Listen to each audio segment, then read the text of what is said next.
மயமாதல் மூலம் உலகப் பொருட்கள் அனைத்தும் கிடைக்கும் நேரத்தில் அதற்கு நேர் எதிராக உள்ளூர் வணிகமும் உள்ளூர் பொருட்களுமே சிறந்தது என்னும் கருத்து பல நாடுகளில் பரவி வருகிறது. சிறு தானியங்கள், நாட்டு மருந்துகள் உள்ளிட்ட நம்முடைய பாரம்பரிய உணவு முறைக்கு நம்மூரில் வேகமாக வளர்ந்து வருகிறது.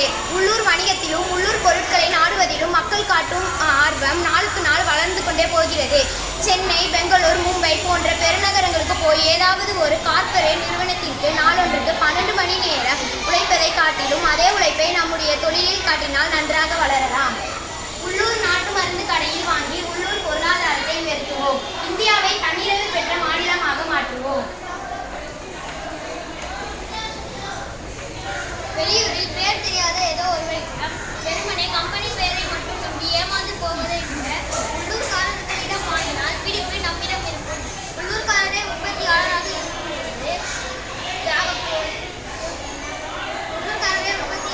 இருக்கும்போது வாடிக்கையாளரின் இயல்பு, தேவை, மனநிலை எப்போதும் யோசித்து பொருளின் உற்பத்தி அமையும். உள்ளூர் வெளிநாடு என்ற வேறுபாடு இல்லாமல் பொருளின் தரம் இருந்தால் விலை கொடுப்போம், இல்லாவிட்டால் நிராகரிப்போம் என்ற மனநிலைக்கு மக்கள் வந்துவிட்டார்கள்.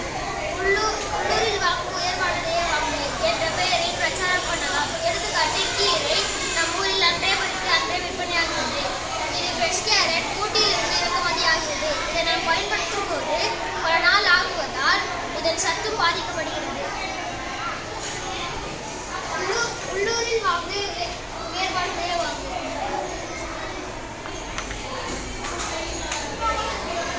₹10 அமெரிக்காக்கோ குளிர்பானம் ஒன்றை கடையில் வாங்கினால் கடைக்காரருக்கு ₹2, டீலருக்கு ₹2, மீதமுள்ள ₹6 அமெரிக்காவுக்கு. இதற்கு பதிலாக உள்ளூரில் விளையும் எலுமிச்சை கொண்ட சாறு குடித்திருந்தால் மொத்தம் ₹10 உள்ளூரிலே சுற்றி வரும்.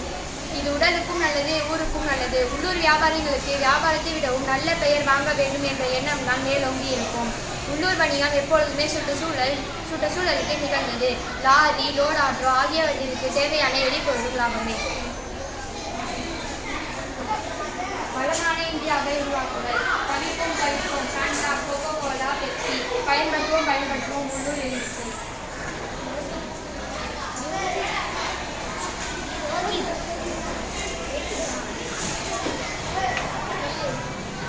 வெளியூரில் தயாரித்த காய்ச்சல் தலைவலி மாத்திரைக்கு பதிலாக உள்ளூரில் நாட்டு மருந்து கடையில் கிடைக்கும் தைலத்தை பயன்படுத்தலாம். இதனால் உள்ளூர் பொருளாதாரமும் வளரும். எடுத்துக்காட்டாக கோவில்பட்டி கடலை மிட்டாய், திருநெல்வேலி அல்வா போன்றவை உற்பத்தி, கட்டுமானம், பேக்கிங் போன்றவை உள்ளூர் அளவிலேயே நடக்கும்போது உள்ளாட்சி அமைப்புகளில் வரி முதலிய வழிகளில் அதிக வருமானம் கிடைக்கும். அந்தந்த உள்ளாட்சி அமைப்புகள் அந்த பழத்தை அதே ஊரில் தான் பயன்படுத்த வேண்டும். இதனால் தன்னிறைவு பொருளாதாரமும் நிறைவடையும் என்பது உண்மையே. உள்ளூரில் வாங்கு உயர்வானதை வாங்கு.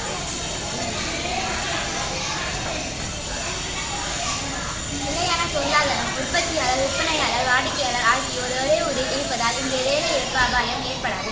இதனால் உள்ளூர் வணிகம் என்பது உற்பத்தியாளருக்கு சிறந்ததாக, வியாபாரிகளுக்கு உகந்ததாக, வாடிக்கையாளரை மையமாக கொண்டு அமைவதாலேயே மக்களும் அதை உயர்ந்ததாக நினைக்கும் போக்கு நாளுக்கு நாள் வளர்ந்து வருகிறது. இதில் கார்ப்பரேட்டுக்கு எந்த வேலையும் கிடையாது. இதன் வெற்றி தோல்வியை மக்களை தீர்மானிப்பார்கள். இதன் நியதி மாறாதது. பலமான இந்தியாவை உருவாக்குவது. ஒரு நாட்டின் உள்ளூர் உற்பத்தியின் வளர்ச்சி ஒரு நாட்டின் நிரந்தர பொருளாதார வளர்ச்சிக்கு ஊன்றுகோலாக அமையும். உள்ளூர் உற்பத்திகள் மூலம் சுய பொருளாதாரத்தை வலுப்படுத்த முடியும். உள்ளூர் மக்களுக்கு வேலை வாய்ப்புகளை உருவாக்குதல். உள்ளூர் சிறு வணிகங்களுக்கு ஆதரவளித்தல். உள்ளூர் பாரம்பரிய கைவினைப் பொருட்களை பாதுகாத்தல். உள்ளூர் சந்தையை மேம்படுத்துதல்.